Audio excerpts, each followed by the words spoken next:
Voz del Derecho se escucha en News Canal Multimedia. Esta es una transmisión en vivo. ¡Comenzamos!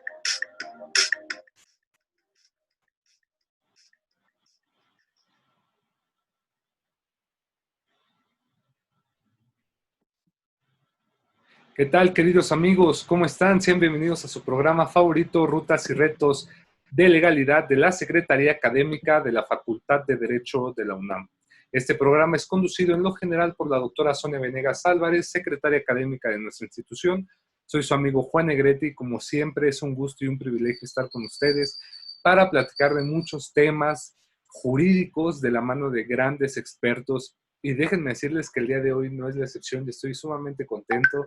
Ya lo esperábamos así, esperábamos la presencia de la maestra María José Chible Villadangos, quien es una abogada chilena, experta en distintos temas, sobre todo laboral, en tanto lo individual o colectivo, seguridad social e inmigración, pero lo más especial es que es una abogada especialista en el tema del derecho animal y que es un tema que hemos venido manejando ya a lo largo del programa, es un tema que a ustedes les ha gustado mucho, que nos han demandado incluso pues seguir inmiscuyendo, adentrándonos a temas jurídicos de esta índole, porque pues ya estamos en una nueva sociedad en la cual hay una apertura más grande a la preocupación de estos animales sintientes y pues es un gusto recibir a nuestra querida maestra María José Chible. ¿Cómo está, maestra? Muy buenos días y bienvenida a este su espacio universitario. Muchas gracias, es un honor estar en este espacio. Gracias por la invitación. No, pues más gracias a usted por aceptar estar con nosotros. Pues bien, querida maestra, ahorita estamos ya cerrando el año, se vienen muchos temas, hoy por hoy próximamente vamos a presentar también en este espacio un libro en coautoría que hemos hecho y que nos orgullece que usted haya participado en él, pero hoy nos vamos a centrar en un tema que tiene que ver como la constitucionalización de los derechos de los animales. Hoy por hoy en México, y lo sabemos muy bien, hablar del tema del derecho de los animales a veces implica una censura tácita. ¿Por qué tácita? Porque no se presta al debate jurídico, como que hay pues sí, una cierta renuencia a poder visualizar al animal como otra cosa que no sea una simple cosa de la materia civil. Y en México, comentamos tras bambalinas, en la Ciudad de México se tiene en la Constitución apartado sobre los animales, pero pues prácticamente se les da un carácter moral y no como un reconocimiento de derechos, aunque inició en la exposición de motivos así. Y en nuestra Constitución Federal ni se diga, es decir, tenemos un artículo cuarto que habla de la protección al medio ambiente y de aquí se interpreta pues que hay que proteger a los animales, pero no es claro, ¿no? Entonces, hoy por hoy en Chile se está gestando pues una cuestión muy interesante en materia de los derechos de los animales y la Constitución. Pero bueno, ahora que yo le cedo la voz a la experta, me gustaría preguntarle un poco si nos pudiera decir qué se entiende por derecho animal desde su concepción, sobre todo como abogada que es, y cómo es que se ha ido un poco como antecedente haciendo esta evolución del derecho animal en Chile, por ejemplo. Sí, por supuesto. Bueno, desde ya pedir las disculpas porque tengo mucha alergia. En Chile ahora estamos terminando la primavera y acá la alergia, sobre todo en estas comunas en las que yo estoy, es un problema general de la población. Bueno, sí, la verdad es que en Chile en ese sentido yo puedo decir que se ha visto una apertura a hablar del derecho animal y en general a discutir del animal no solo desde una perspectiva filosófico-social, sino que propiamente tal como una discusión legal. Nosotros creo que hemos tenido la fortuna de poder contar con legisladores que de alguna forma han estado abiertos a escuchar esta nueva inquietud ciudadana y que también se fue retroalimentando por hitos legislativos, ¿no? En ese sentido, yo creo que la ley 21.020, que es la ley de tenencia de mascotas, la ley sobre tenencia responsable de mascotas o animales de compañía, que se publicó el año 2017, fue un hito muy importante porque si bien es una norma que regula específicamente mascotas y que la verdad es que no cambia el paradigma del animal de compañía como cosa, su contexto, digamos, sí generó una discusión muy profunda en la ciudadanía sobre el rol de los animales en general, el rol de los animales de compañía en específico, dando espacio en los diarios, en los programas políticos de opinión, ¿cierto?, que en México deben existir también, para que justamente se plantearan distintas inquietudes sobre la posibilidad de cambiar, digamos, las normas que nosotros tenemos vigentes que de alguna u otra forma regulan al animal, ¿no? Por eso, coetáneos con este proyecto de ley, que como te comento se publicó el año 2017, se generaron una serie de iniciativas legales que, si bien siguen en tramitación actualmente, fueron interesantes porque justamente hacen eco de esta inquietud en torno a cambiar el estatus jurídico del animal. Entonces son iniciativas legales que hacen referencia específicamente a la sintiencia dentro de una nueva propuesta normativa civil, buscando crear una nueva categoría del animal, ¿cierto? Regulando al animal como cosa moviente, sensible, que de alguna u otra forma estaría, y esto todavía no está claro, sujeto a normas diferentes a que una cosa propiamente tal. Pero además se fueron, ¿cierto?, generando iniciativas legislativas de ramas específicas, ¿no?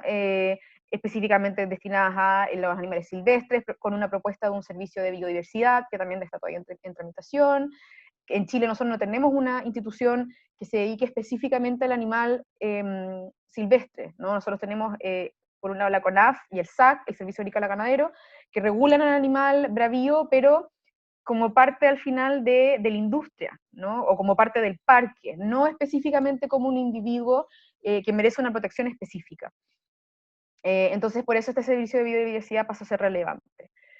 Y bueno, como te comento, creo que el fenómeno ha sido bien interesante porque se ha dado una retroalimentación entre la inquietud ciudadana, que creo que es algo que está pasando a nivel internacional, y eso uno lo ve con los habeas corpus que hay en Latinoamérica, ¿cierto? La jurisprudencia que ha salido ahora en la India, en Pakistán, Irán,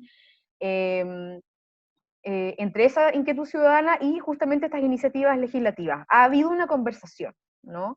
En distintos niveles. Ahora, específicamente sobre el derecho animal en Chile se empieza a discutir propiamente tal el año, según lo que yo tengo entendido, 2016, en una universidad del norte. Y el año 2017, la verdad es que yo empecé con una cátedra en la Universidad Adolfo Ibáñez en la región metropolitana, y de ahí en adelante se ha visto una apertura específicamente de las universidades públicas y privadas para generar espacios de discusión. Si no son cátedras de pregrado, son cátedras de quinto año de especialización, o incluso han habido un par de iniciativas de seminarios de actualización de la normativa que regula y protege el animal no humano, que pueden ser iniciativas mensuales más breves. De la misma forma, nosotros hemos visto cómo los papers que están destinados a la regulación del animal no humano cada vez son más comunes, y vemos que las revistas que quizás podían ser tradicionales del derecho, que se referían a cuestiones, bueno, a discusiones más clásicas, ¿cierto? También han ido abriendo el espacio, si bien antes quizás estos mismos trabajos académicos podían ser rechazados por entenderse justamente que eran quizás trabajos más filosóficos, ahora vemos que hay mucha iniciativa para tratar la temática de los animales no humanos y de la regulación desde el derecho, y hay una iniciativa de parte de las revistas tradicionales para abrir el espacio. Ahora, ¿qué es lo que yo entiendo como el derecho animal? Creo que el derecho animal se puede entender de dos formas, ¿no? Por un lado, hay quienes, yo sé que entienden el derecho animal como todas las normas que de alguna forma hacen referencia al animal no humano. Y ahí, si uno, bueno, en Chile existe un libro que de hecho que se llama Derecho Animal, que sacó Macarena Montes, que entiendo tiene un poco esa propuesta, ¿no? Que hace una recopilación de todas las normas. Nosotros en la Constitución no tenemos actualmente un artículo que haga referencia al animal no humano de forma expresa, entonces desde decreto conferencial y decreto ley hacia abajo, terminando con normativa que sería municipal.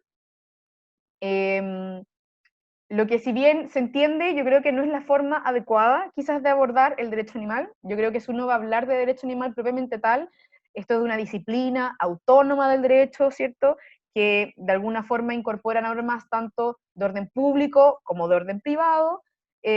Uno tiene que plantear esa disciplina con un bien jurídico protegido específico. Y ese bien jurídico protegido específico sería el animal no humano. Y bajo esa perspectiva, la mayoría de las normas que, por ejemplo, existen en Chile no clasificarían como normas propias de la disciplina del derecho animal, porque no tienen como objetivo principal la protección del animal no humano, identificando al animal no humano como bien jurídico a proteger, de forma individual y autónoma, ¿no? Como bien que tiene un valor en sí mismo. Yo creo que por ahí está el desafío también, ¿no? Si vamos a realmente darle espacio a esta disciplina, vamos a promover que esta siga creciendo, entonces la principal, digamos, obligación que tenemos como miembros al final del día de la ley, ¿cierto?, de esta disciplina legal, nuestro principal desafío es justamente dotar de esta nueva identidad a las normas que se hagan cargo de regular al animal no humano. Y por ejemplo, maestra, en Chile ha habido avances también por parte de los tribunales, es decir, ahorita que usted ya nos acaba de comentar estas dos, y que es verdad, siempre se puede visualizar el derecho de los animales en estas dos vertientes, ¿no? Pues sí, incluso yo diría que a veces hasta le agregan una tercera en cuanto al sentido de algo, de lo que puede llegar a ser, ¿no? No, no que se plasma, sino de lo que se puede conseguir, pero sobre todo sí, se atribuye a la compilación normativa que hay, inclusive en México no hay como tal un libro de derecho a los animales, pero hubo un intento de análisis jurídico de animales que no prosperó, donde precisamente hacían una compilación de normas que eran tendientes a ver esta parte. No funcionó porque en México, realmente creo que en Chile igual, bueno, más bien creo que en Chile tienen mayor normatividad, pero en México hay una ley protectora de animales, que normalmente es a nivel local, no es federal, y pues de alguna forma es una carta de buenos deseos, pero sigue sin reconocer como cierta individualidad al animal. Entonces, pero algo que sí hemos visto es como, bueno, si legislativamente no ha habido una regulación como tal en esta materia, los tribunales muchas veces han venido a suplir o abrir brecha en esta interpretación de los derechos de los animales. No sé, por ejemplo, Chile cómo esté en el tema de los tribunales, maestra. Sí. Bueno, la verdad es que ahí yo tengo que volver a mencionar que la ley 21.020, que fue la ley que reguló a las mascotas, fue muy relevante, em, porque esta norma no solamente generó un estatuto específicamente destinado a proteger y a regular la tenencia responsable y dentro de ello, ¿cierto?, ciertas obligaciones sobre los animales de compañía, sino que hizo un par de modificaciones al delito de maltrato de la crueldad contra los animales, que es el artículo 291 bis del Código Penal. Y en ese sentido fue una norma relevante. ¿Por qué? Porque popularmente la ley de tenencia responsable se conoce como la ley Cholito, más allá de que hubo ahí un tope de nombre.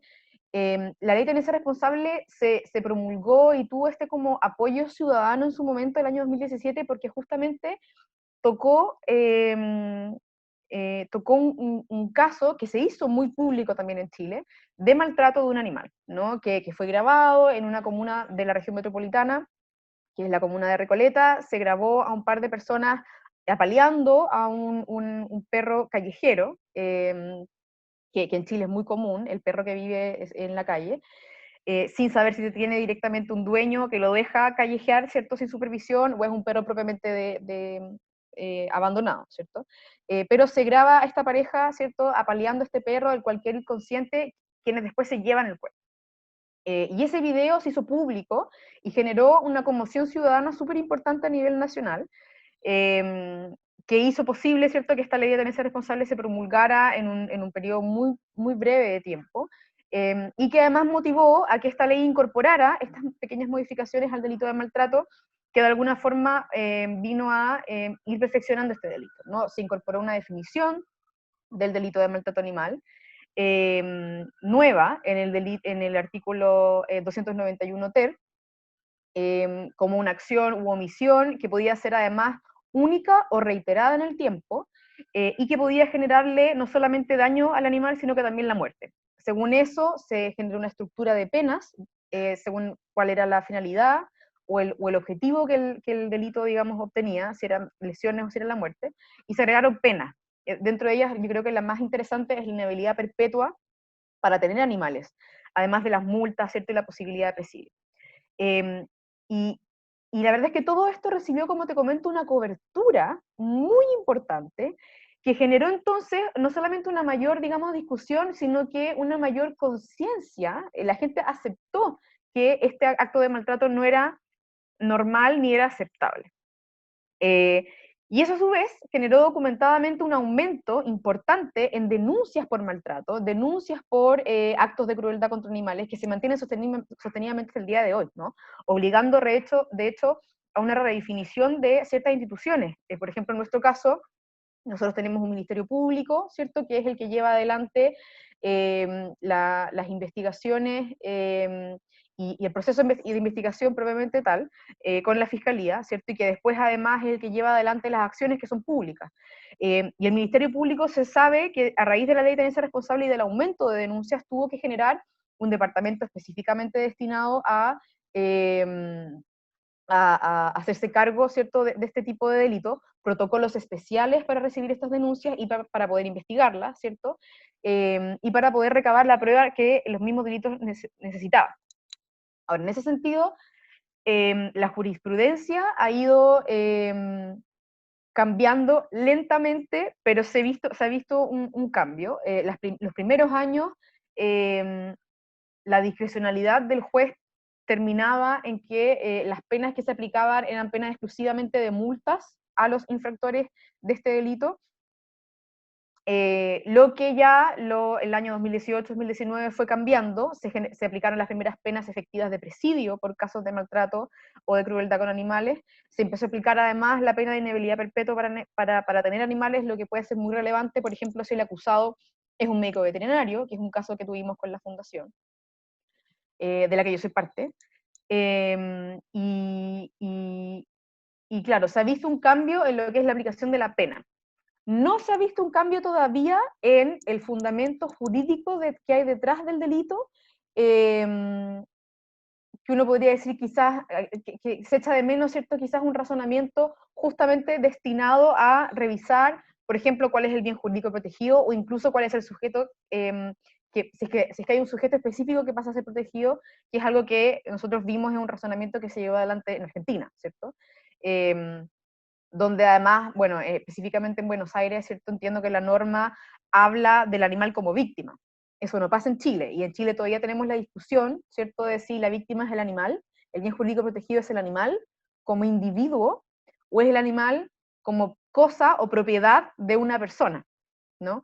Esa discusión todavía está, y yo siento que está iniciándose a nivel de jurisprudencia, estando ya instalada a nivel de academia, ¿no? Los papers en materia de derecho penal que específicamente analizan este delito y que, digamos, tratan de profundizar esta dualidad de bienes jurídicos protegidos, identificar uno por sobre otro, ya son muy comunes, hay 2 o 3 al año, y lo que queda justamente esperar es que algún fallo, de forma muy valiente quizás, busque pronunciarse sobre esta materia y establecer, esperamos, ¿cierto?, que el bien jurídico protegido del delito es el animal, como individuo, ¿cierto?, o como ser vivo o como sujeto, que tiene que ser protegido, no como, ¿cierto?, cosa de un ser humano. Esto que dice es muy interesante, maestra. Realmente sí creo que vamos muy, muy a la par. Digo, me aplaudo muchísimo y me encanta cuando refiere usted la academia, porque ahí se ve la diferencia también muy radical, porque digo, aquí en México hemos luchado porque haya materias, ¿no?, de entorno de derecho animal, sobre todo en las facultades de derecho, pero ha habido cierta renuencia a ello, pero sí se están empezando a abrir brechas de ética animal, por ejemplo, ¿no? Pero no es lo mismo analizarlo desde una perspectiva ética a una perspectiva jurídica. En México, por ejemplo, a lo mucho yo creo que llevaremos 3 años que se ha regulado el tema penal en materia del maltrato animal. No todos los estados lo tienen, es decir, es una disposición que ha sido a nivel local, pero es muy interesante ver cómo sí se ha manejado. Digo, tenemos muy, muy pocos delitos perseguidos en materia de maltrato animal, es decir, los ministerios públicos a veces no pueden integrar bien el delito ni investigarlo porque hay ciertas, vaya, no es perfecta la redacción penal y cómo tipifican el tipo, pero ahí vamos, es decir, hemos tenido pocas sentencias ya condenando con penas privativas de libertad a maltratadores de animales. Y sí se ha cambiado esa noción, como bien señalaba usted, de que no se le maltrata al animal solo por ser una cuestión de pena por pertenecer a otra persona o por ser un bien de otra persona, ¿no? Sino ya está cambiando la postura a condenamos el hecho de que maltrates a un animal porque el animal es un ser sintiente y el animal merece esa protección, ¿no? Pero digo, no es general. Ahora, ¿por qué preguntaba lo de los tribunales? Porque me parece que a veces los tribunales vienen a corregir mucho esta idea. En México apenas tenemos dos sentencias o 13 tesis, más bien, de que han emitido nuestros tribunales, en donde uno es muy interesante cómo se le reconoce el derecho a la vida a un animal, ¿no? El derecho a la vida, pero con una interpretación de los derechos humanos, ¿no? Es decir, el derecho de vida que tiene el ser humano, pues se hace una interpretación y como que se delega al animal, es decir, todavía como que a uno le entran al decir, a ver, ya sin tocar el tema humano, vamos a referirnos a la individualidad del animal, ¿no? Pero son pequeños avances que vamos dando. Y eso pregunto para llegar al tema hoy por hoy que nos llama, de la constitucionalización de estos derechos. Es decir, Antes de eso, sí, sí, sí, perdón, ¿puedo hacer adelante. un comentario que yo creo que es relevante? Acá en Chile fue muy importante, junto con la modificación del delito y la ley de tenencia responsable, se le dio legitimación activa a las organizaciones sociales que tenían como giro la tenencia responsable o la protección de animales para poder llevar adelante y, bueno, presentar querellas específicamente en materia penal destinadas a que se persiguiera este delito, ¿no? Entonces así se abrió de nuevo, se abrió digamos, la posibilidad de que un nuevo actor llevara adelante estas acciones. Ya no era, ¿cierto?, el Ministerio Público o específicamente el dueño del animal. Y yo creo que eso para nosotros en Chile fue una cuestión muy importante porque efectivamente junto con el aumento de denuncias se abrió la posibilidad de que se crearan organizaciones sociales y ahora en Chile ya hay, no sé, 5 grandes conocidas que reciben denuncias ciudadanas y que, digamos, asesoran, si, o hacen ellos la denuncia y presentan la querella, o asesoran a los ciudadanos para que hagan la denuncia y con la denuncia hecha, toman la denuncia y la materializan en una querella en distintas partes del país para poder buscar, ¿cierto?, la condena de quienes infringen este delito. Yo creo que esa apertura de actores para nosotros fue súper importante. No, y qué bueno que lo dice, porque qué bueno que las organizaciones de índole civil pues estén encabezando esta parte. Acá en México es algo que hemos demandado mucho, de que las organizaciones civiles en el tema animal, pues sean quienes abanderen esta parte, pero se les ha dado muy poco apoyo. Muchas asociaciones han dejado inclusive de pues, seguir funcionando por esta situación.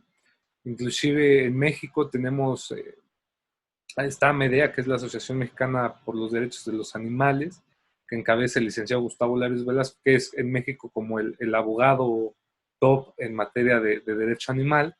Y ha sido una crítica que él mismo también ha hecho, ¿no? La falta de apoyo a la sociedad civil para permitir, pues, llevar o abanderar estos proyectos. Ahora, también antes de entrar al tema, perdón, maestra, me gustaría hacerle otra pregunta. ¿Cómo ha sido el manejo de las políticas públicas en materia de los animales en Chile? Es decir, pasa, por ejemplo, que en México normalmente y en muchas partes de Latinoamérica, cuando tú propones una política, una iniciativa de ley, está muy bonita, pero al final ya no pasa, o las iniciativas se quedan en simples iniciativas, proyectos, o cuando pasan, realmente no están regulando nada, es decir, no están haciendo cosas sustanciosas en la materia. ¿Y qué pasa? Que se vuelve como un moving político, ¿no? Un moving o un lobbying de publicidad, ¿sabes qué? Pues abandero esta causa, pero por una cuestión de voto, de cuestión de costo político favorable. No sé cómo sea en Chile, es decir, también pasa allá o allá sí ha habido una preocupación de, oye, ¿sabes qué? Está esta iniciativa y si ya está esta iniciativa tiene que ser como está planteada y reconociendo esto. Sí, yo creo que en Chile, en cuanto a legisladores, tenemos dos tipos de legisladores. Efectivamente, hay quienes aprovechan proyectos legislativos que otros inician no motivados realmente por el fondo del proyecto, en todo ámbito de cosas, no solamente en lo que es, por supuesto, la protección de los animales, sino que buscando, digamos, reconocimiento y apoyo para eventuales reelecciones. Pero también se ha ido generando lo que se llama en Chile la bancada animalista, que es un conjunto de parlamentarios de la Cámara de Diputados y el Senado. En Chile somos bicamerales, entonces tenemos dos cámaras que se revisan mutuamente, ¿cierto?, los proyectos de ley de forma obligatoria, y que son parte de la tramitación de un proyecto de ley. Y es interesante porque esta bancada está compuesta por, en su mayoría, parlamentarios jóvenes, la mayoría no tiene más de 45, 50 años, y tanto de derecha como de izquierda, ¿no? De las dos coaliciones principales de nuestro país. En ese sentido es una bancada que es transversal uno podría decir, ideas de fondo relacionadas a intencionalidad aplicable a los seres humanos, pero que ellos sí han promovido un par de proyectos de ley específicos destinados a quizás hacer un cambio más de fondo en ciertas áreas de legislación, pero siempre también con un trabajo de ONG, ¿no? Y ahí el fenómeno ha sido muy interesante, como te comentó, porque en los últimos años, sobre todo, hemos visto que las ONGs han pasado a tener un rol muy importante en lo que es la asesoría, uno podría decir por un lado, por ejemplo, en lobby, ¿no? La asesoría directa a parlamentarios cuando hay iniciativas que tienen que ser comentadas, o el trabajo mismo de construcción de proyectos de ley, su propuesta para parlamentarios para que luego estos, digamos, lo pongan en tabla y se inicie la tramitación, ¿no? Ahí uno podría revisar, por ejemplo, en Chile tenemos la presencia de la ONG Te Protejo, no sé si está en México, que es una ONG que se dedica, digamos, a la revisión de los productos que se crean de los animales no humanos, y específicamente dentro de eso es una ONG que revisa la cosmetología, ¿no? Y ellos generaron junto con esta bancada, ¿cierto?, en un trabajo muy serio, un proyecto de ley que ya está en tramitación, se ha tramitado de forma lenta, pero está todavía vigente, que busca prohibir, como se hizo, digamos, a nivel de Unión Europea, prohibir y restringir, ¿cierto?, los productos cosmetológicos que testean animales. Ese es un ejemplo, ¿no? Ponte tú, existe un proyecto de ley que busca prohibir las carreras de perros galgos. Y ese proyecto de ley se hizo junto a Animal Libre, que es una ONG bien grande que también tiene presencia acá en Chile, es internacional, con ONGs locales como Fundación Galgo. Así ha sido, digamos, lo que es la propuesta de proyectos de ley, ¿no? Específicamente con parlamentarios que sí están interesados en fomentar, digamos, la protección de los animales no humanos como un principio que es parte de ellos y de sus convicciones. Por otro lado, nosotros también hemos visto cómo parlamentarios que no son parte de esta discusión piden asesoría, ¿no? A mí me pasó particularmente, digamos, que con la fundación con la que yo soy parte, nos contactaron un grupo de senadores para pedirnos nuestra opinión en lo que era un proyecto de ley que buscaba abrir la posibilidad a que se cazaran perros asilvestrados, se llama, que es una categoría que en Chile no existe y que se buscaba incorporar como una forma, digamos, de hacer frente a el nivel de abandono que existe de perros específicamente en distintos territorios y del daño que estos perros pueden producir en la propiedad, en el ganado, en la fauna silvestre, ¿cierto? Que sabemos que se depreda, digamos, por la presencia de perros y de gatos sin control. Y fue muy interesante para nosotros poder participar de esa comisión, ¿cierto?, del Senado, y dar nuestra opinión, por supuesto en contra del proyecto, fomentando una tenencia responsable, ¿cierto?, y poniendo ciertos énfasis además no solamente desde la perspectiva legal, desde la coherencia de lo que era ese proyecto de ley, o la incoherencia que tenía ese proyecto de ley con el resto de la normativa, y además invitando a un médico veterinario que pudiera explicar, en este caso específico, por ejemplo, cuál eran la naturaleza del perro, ¿cierto?, estas conductas predatorias que siempre iban a existir, etcétera, etcétera, ¿no? Entonces, yo creo que efectivamente hay se ve una presencia y un interés de parte de parlamentarios, sí, por la causa animal en sí misma. Ahora, en lo que es el proceso constitucional, hay candidatos constituyentes que tienen como parte de sus principios, de sus campañas, la promoción de la protección de los animales no humanos a nivel constitucional. Pero yo creo que es igual de interesante, sinceramente, este trabajo que se busca de estos estos actores políticos, ¿no? De buscar asesoría, buscar apoyo en ONGs dedicadas un poco más a esto, que es algo que en Chile, la verdad, antes no se hacía, ¿no? Si existía alguna ONG, era una ONG y que estaba específicamente seleccionada, ¿cierto?, para promover un proyecto de ley muy concreto y de una forma muy estratégica, nunca para discutirlo o para robustecerlo o dotarlo, digamos, de más contenido o de más sabor o de un análisis más completo, sino que era era un actor casi simbólico la ONG que estaba antes, ¿cierto?, en este proyecto de ley que se podía promover. Ahora yo veo por lo menos que hay un feedback más sincero y un interés por hacer normas más profesionales al final, ¿no? Con un análisis interdisciplinario y que realmente se puedan hacer cargo de solucionar eh, las inquietudes que originan este tipo de legislación. No, y qué bueno que lo refiere, maestra, y qué importante. Inclusive estaba revisando y sí tenemos Te Protejo también aquí en México, y qué bueno que vaya creándose esta parte. Aparte que nos deja un panorama para reflexionar, porque creo que sí hay muchas cosas muy avanzadas en Chile y creo que merece mucho ponerlo a la mesa, ¿no? Para analizar y tomar esos ejemplos. Ahora, me gustaría preguntarle antes también ya para pasar al tema de la constitucionalización, porque hablar de llevar a la Constitución el derecho animal implica no solo lo que ya hablamos, es decir, un análisis de qué es el derecho animal, cómo está la legislación en materia animal, cómo están los tribunales, es decir, todo lleva un porqué, por eso estas preguntas.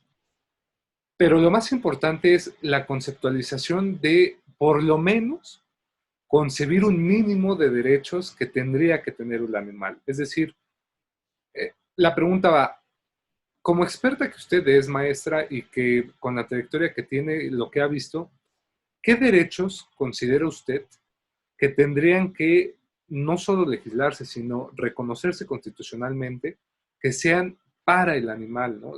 Evitando ya una interpretación conforme al derecho humano, sino ya para una clasificación propia de ellos? Sí.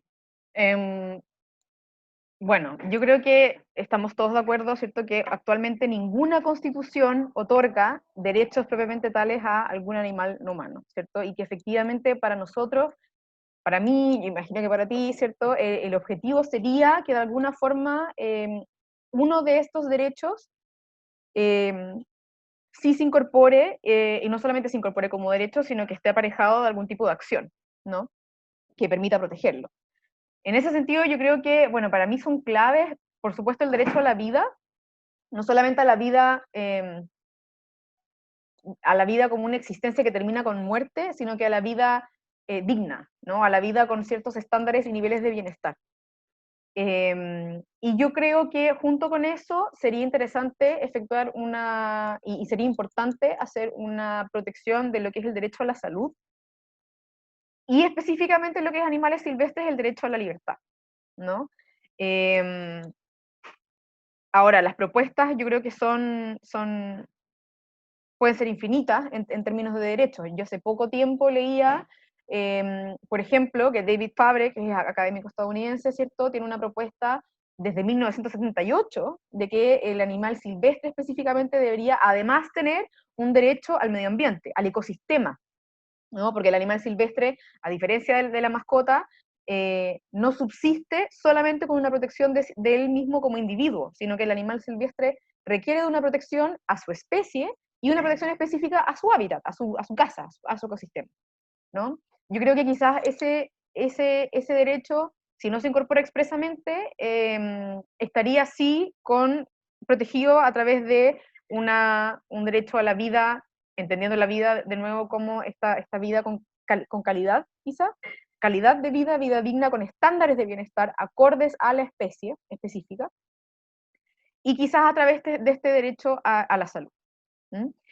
Ahora, a este respecto, a mí igual me gustaría también incorporar que yo considero que es muy importante, como conversábamos quizás en el preámbulo, que no todos pudieron ver porque era entre nosotros, que la academia legal se incorpore en este debate, porque la verdad es que yo sé que para para la academia tradicional, ¿cierto? Esta discusión de los derechos de los animales puede resultar súper ajena y ridícula, ¿no? Es fácil de caricaturizar, de reducir, ¿cierto? Sobre todo cuando uno lo compara con algo tan esencial y tan delicado como los derechos fundamentales de las personas, ¿no? Pero la verdad es que si uno hace un análisis quizás sin tanto prejuicio, uno puede darse cuenta que la discusión de los derechos de la persona, entendiendo a la persona como una categoría jurídica y no como un sinónimo de ser humano, es una discusión que hay que hacer no solamente frente a los animales no humanos, sino que en distintos parámetros, ¿no? Yo ahora saco harto a colación el caso de la robot Sofía, esta robot que en el 2017 se le dio ciudadanía en Arabia Saudita, y que siendo robot, actualmente se ha concluido que goza de más derechos efectivos que las mujeres humanas en Arabia Saudita, ¿cierto? Porque siendo robot con físico femenino, no necesita, por ejemplo, contar de un tutor para celebrar actos o contratos, puede deambular, ¿cierto?, por las calles sin la obligación de usar burka o algún otro tipo de vestuario que es obligatorio para las mujeres arabia saudíes, ¿cierto? Y que ellas, de hecho, si no cumplen, son amonestadas o sancionadas con multa, ¿cierto?, por la autoridad pública. O, por ejemplo, si uno revisa estos casos de otorgamiento de derechos a entidades vivas, como por ejemplo, también en el año 2017, ¿cierto?, en Nueva Zelanda eh, se le reconoció un derecho a la salud a un río, cuyo nombre no recuerdo en este momento, que es un derecho a la salud efectivo y que se puede proteger a través de, se designó un representante de una tribu maorí que puede accionar en representación del río, si es que ese derecho a la salud del río estaba siendo vulnerado, o puede accionar también en representación del río, ¿cierto?, un miembro de la autoridad gubernamental. Esto, por supuesto, como parte de un razonamiento de ecosistema, entendiendo que el río efectivamente es un ser vivo, pero que además, ¿cierto?, proporciona vida a su vez a una serie de otros, bueno, seres vivos también, perdón aquí la repetición de la palabra, como parte de un ecosistema complejo, ¿cierto? Ahí no es solamente un reconocimiento de la vida en cuanto a sintiencia, porque eso el río entendemos que no lo tiene, es un reconocimiento de la vida que viene desde otra perspectiva, quizás Lovelock en su visión más pura, digamos, reconociendo esta Gaia interconectada eh, y sintiente en un esquema quizás mucho más complejo. Por supuesto que el debate, que ya está súper avanzado en cuanto al no nacido, desde una u otra perspectiva, también es parte de lo mismo, ¿no? ¿Qué es para nosotros la persona y hasta qué punto le damos derechos en base a un indicio u otro? Entonces yo creo que la verdad es que, si bien uno puede abordar los derechos de los animales solamente desde los animales, yo creo que el desafío para la Academia Tradicional del Derecho está en entender que quizás la noción de persona tradicional ya no responde a las preguntas que nosotros tenemos actualmente. Y si uno se abre incluso, como lo hacía Mosterin, ¿no?, en sus últimos libros, a la posibilidad de una inteligencia artificial mucho más robusta, o eventualmente incluso el encontrar nuevas especies vivas en la galaxia, ¿cierto? Es una obligación que en algún momento se nos va a exigir, una discusión que se nos va a exigir, el replantear el concepto de persona y replantear qué es lo que realmente origina derechos en favor de alguien, ¿cierto?, en favor de este sujeto entendido como un concepto, como sujeto persona entendido como un concepto de nuevo, jurídico, no como sinónimo de la especie humana. No, y aparte muy importante lo que refiere, inclusive ya en Argentina tenemos el caso, ¿no?, del sujeto no animal, ¿no?, que ya se le entrega a un sujeto ciertos derechos otorgados, ¿no?, y que causó mucho debate. Ahora, porque una de las preguntas que siempre va a haber es creo que lo refería, es que cómo se le puede dotar de derecho a los animales si los animales no pueden valerse por sí mismos, ¿no? Entonces, aquí entraría la figura del tutor, ¿no? De la tutor o tutriz, de la tutela, como esta figura de protección de terceros, que, pues, aunque no puedan ejercer derechos por sí mismos, pues esta persona los tiene que hacer valer, ¿no? Entonces, esto también tendría que reconocerse en un plano constitucional, ¿no?, esta figura. Perfecto. Ahora, maestra... Sí, o sea, o quizás, perdón, la representación misma podría no estar reconocida a nivel constitucional. Podríamos reconocer un derecho, ¿cierto? Y el mecanismo de protección establecernos a nivel infraconstitucional, por supuesto con el riesgo que eso significa, de que la regulación infraconstitucional quizás no sea tan robusta, como debería hacerlo para poder lograr una protección efectiva del derecho. Ahora, a mí sí me gustaría dejar en claro Sí, adelante. que la discusión constitucional en Chile, bueno, para los que no saben, ¿cierto? Se originó el año pasado en un movimiento ciudadano muy importante, no enfocado en los derechos de los animales, sino que a raíz de una serie de vulneraciones que ya se fueron acumulando a las últimas décadas, ¿cierto? Y que tienen que ver con los derechos principalmente sociales y económicos y culturales de la ciudadanía chilena, ¿no? Generó una serie de movilizaciones y protestas de varios meses. Los derechos principales eran la previsión, ¿cierto? El derecho a la pensión de la tercera edad, que yo creo que es un tema muy importante a nivel internacional, educación, por supuesto, el derecho a la salud, que en Chile está muy privatizado, la verdad es que la salud pública en Chile no funciona muy bien. Y bueno, ahí se generó, ¿cierto? Finalmente se acordó como pacto para darle una salida a este problema, a esta exigencia ciudadana que se tornó muy violenta además. Nosotros teníamos toques de queda de antes del COVID a raíz justamente de el nivel de violencia que hubo a nivel país los últimos meses del año pasado. Entonces, estas cuarentenas absolutas ahora de COVID para nosotros son parte de lo que ya veníamos viviendo, por otras razones, pero ya eran medidas que ya teníamos implementadas. Y bueno, como una salida se propuso efectivamente esta reforma constitucional. Ahora, como les te comentaba hace un tiempo, estamos empezando un proyecto, un proceso que se va a demorar varios años. Ahora en abril tenemos las elecciones de los candidatos constituyentes que van a ser parte de esta comisión gigante de creo que son casi 200 personas que van a conversar sobre qué es la Constitución y van a crear un nuevo texto constitucional. Y en el marco de eso se está discutiendo efectivamente, bueno, ya que vamos a hacer una constitución desde cero, entre comillas, qué es lo que queremos que la Constitución tenga, ¿cierto? Y así han salido una serie de ONGs con propuestas y candidatos constituyentes que tienen a su vez como parte de su carta, digamos, de presentación, el buscar darle un reconocimiento y una protección constitucional a los animales no humanos. Porque en Chile lo único que tenemos actualmente es el artículo 19, número 8, que es un derecho fundamental de la persona a un medio ambiente libre de contaminación. Eso es, ni siquiera hace referencia a una flora y una fauna, ¿no? Entonces, no solamente es una regulación insuficiente para lo que es la protección de los ecosistemas, sino que, por supuesto que es absolutamente inexistente en lo que es protección de los animales no humanos. Ahora, en ese sentido, las propuestas varían, ¿no? Varían desde las propuestas más transversales, son por supuesto las más, no quiero decir débiles, son las menos radicales, quizá. Son propuestas que buscan que se consagre un principio general de protección hacia el animal no humano como individuo, reconociendo que este es un ser sensible o un ser sintiente, dicen algunos, buscando incorporar esta traducción del sentience inglés, ¿cierto? O del animal como un ser que sufre en línea con este estándar de bienestar. Y estableciendo así, digamos, un mandato del Estado de protección. Esa sería la propuesta como más básica, quizás. Y por ende también, de nuevo, la más transversal. Sobre eso se han ido originando propuestas de distinto contenido, ¿no?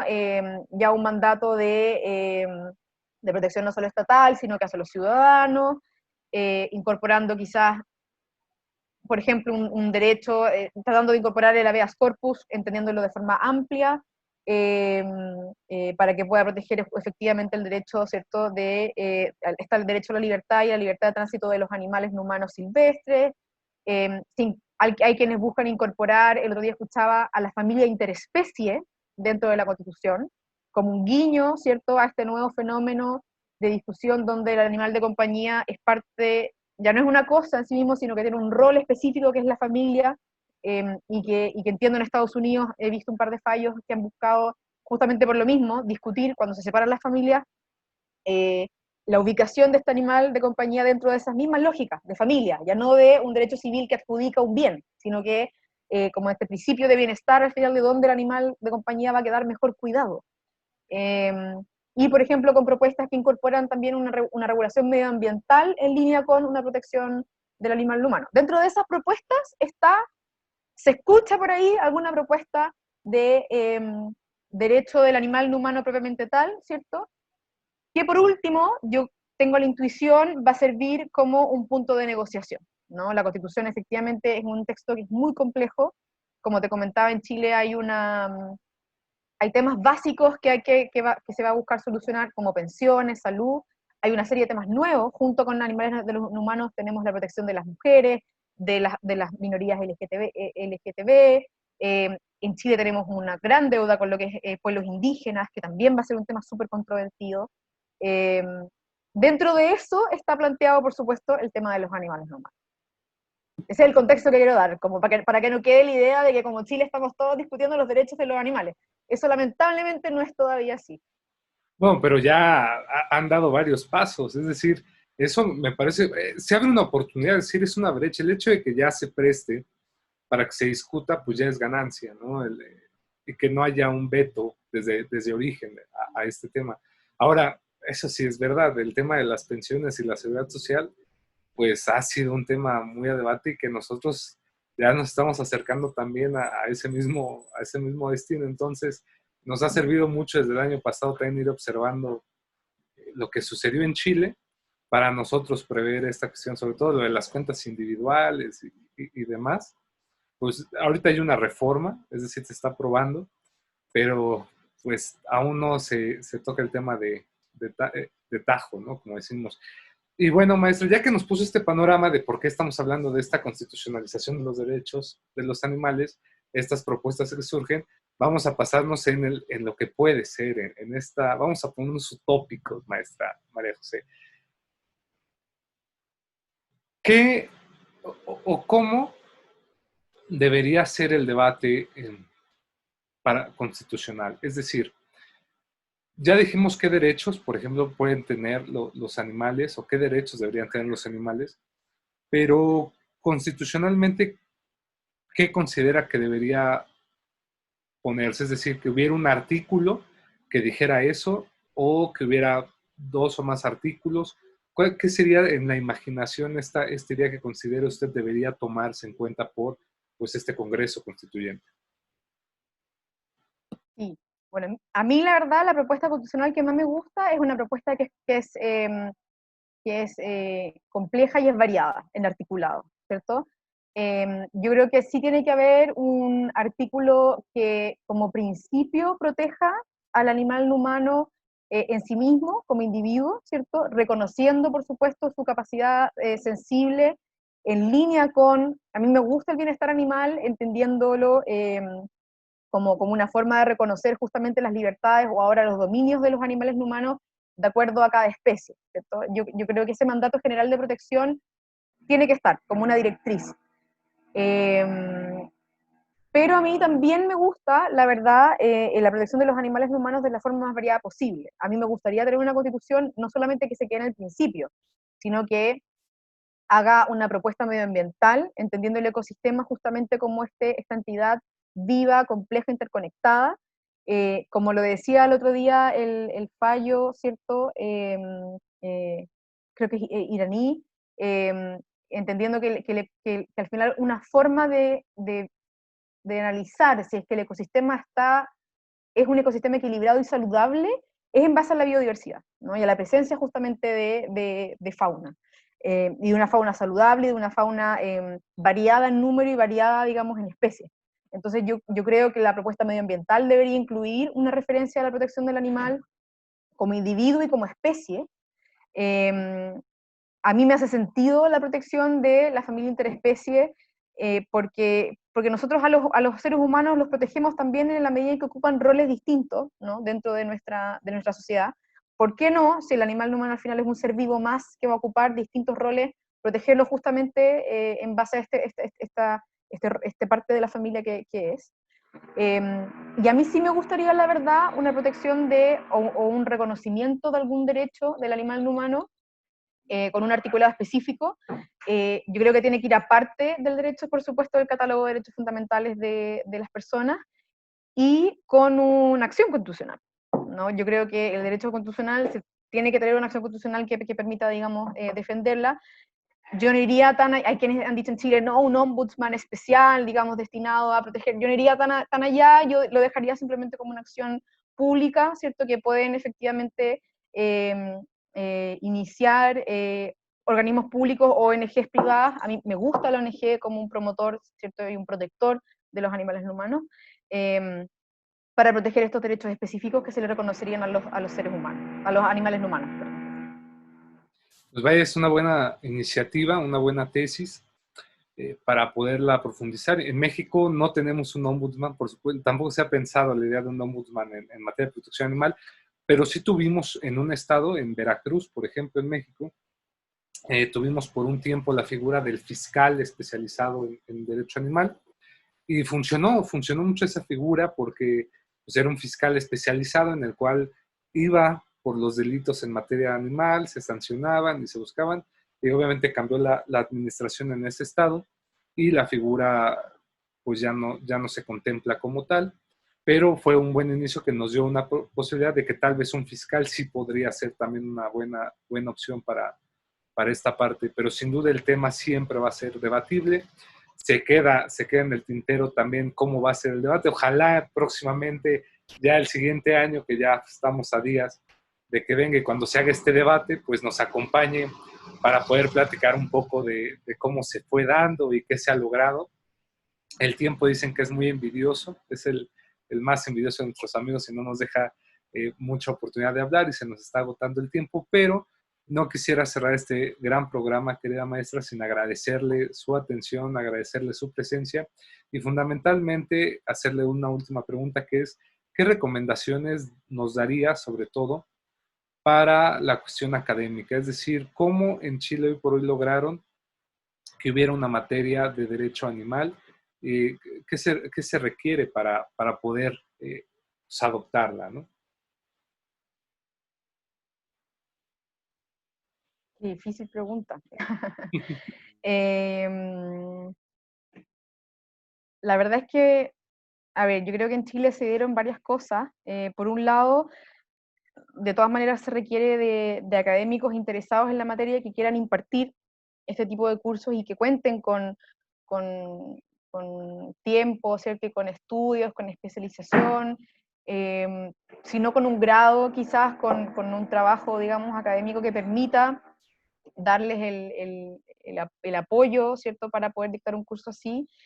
Yo creo que hay que buscar quizás casas de estudio que estén abiertas a incorporar temáticas nuevas. En ese sentido, acá fue interesante que la verdad es que los debates eh, en temas de derechos de los animales no humanos, pero también en cuestiones éticas, se ha dado, se ha visto desarrollado en mayor plenitud en las universidades privadas que en las universidades públicas. Uno pensaría que debería ser al revés, pero quizás la falta de flexibilidad de las universidades públicas más tradicionales chilenas ha sido un obstáculo para que ellas puedan incorporar, ¿cierto?, estas temáticas que son diferentes y que quizás en principio pueden ir no tan en línea con exigencias de acreditación, ¿cierto?, o de, no sé, ciertos estándares de investigación más tradicionales que en nuestro caso quizás las universidades tradicionales necesitan, digamos, tener. Eh, en mi caso, por ejemplo, la Universidad Adolfo Ibáñez, la verdad es que cuenta con un cuerpo académico de profesores bastante jóvenes, la mayoría, ¿no? Pero además con especialización en, en temas éticos finalmente, en lo que es derechos además de minorías sexuales, derechos medioambientales, pueblos indígenas. Hubo una apertura para incorporar todas estas temáticas en el currículum. Y bueno, yo creo que ahí las opciones son dos, ¿no? Buscar un profesor que dentro de una cátedra tradicional, un derecho civil, quiera incorporar como un módulo final quizás una discusión breve en la materia, y buscar dejar ahí interesados a los alumnos y promover, ¿cierto?, papers, tesis, quizás sobre la materia, etcétera, o quizás de frentón, de plano, ¿cierto?, buscar un módulo que puede ser un módulo, como te digo, de especialización o un curso de profundizamiento sobre como nuevas materias de discusión relevantes a nivel internacional. Yo sé que en el Alberto Hurtado hay un colega académico mío, Rodrigo Mella, quien hace un curso de Derecho Comparado, y él justamente se enfoca en temas novedosos dentro de la academia, y ahí pasa, por ejemplo, también la regulación de los Bitcoin, y ahí incorpora un módulo de derecho animal donde pide consultores y cada especialista, digamos, va a hablar sobre su materia. para que los alumnos de quinto queden no con una mente quizás más restringida, mirando los clásicos, las instituciones clásicas, sino que al revés, con una mente abierta, buscando, si es que el día de mañana ellos deciden dedicarse a la investigación o a la academia, pudiendo identificar y buscar nuevos horizontes finalmente de debate. Excelente, pues de verdad muchas gracias, querida maestra. Agradecemos mucho al doctor Roy Juan Contreras Bustamante, director de la Facultad de Derecho de la UNAM, al maestro Ricardo Rojas Arévalo, secretario general, y nuevamente a la doctora Sonia Venegas, secretaria académica de nuestra institución, pero sobre todo agradecemos a usted que nos mira, que nos ve. Por favor, comparta este material que es de gran ayuda y gran utilidad para muchas personas, amplíe el conocimiento, suscríbase, denle el botón de suscribir que se encuentra aquí abajo, denle un clic y será de los primeros en recibir las primeras notificaciones cuando tengamos nuevo material. Y sobre todo también regálenos un me gusta, un like para seguir difundiendo y motivándonos a seguir haciendo este material universitario. Muchas gracias, querida maestra María José, que sea Gracias la primera de muchas más, y es un grato honor que nos acompañe siempre en este espacio. Feliz. Muchas gracias a ti, gracias por todo el trabajo que hacen desde México, que sin duda alguna es un tremendo aporte y de todas maneras vamos a seguir conversando y colaborando. Excelente, pues tenga un excelente día. Hasta luego.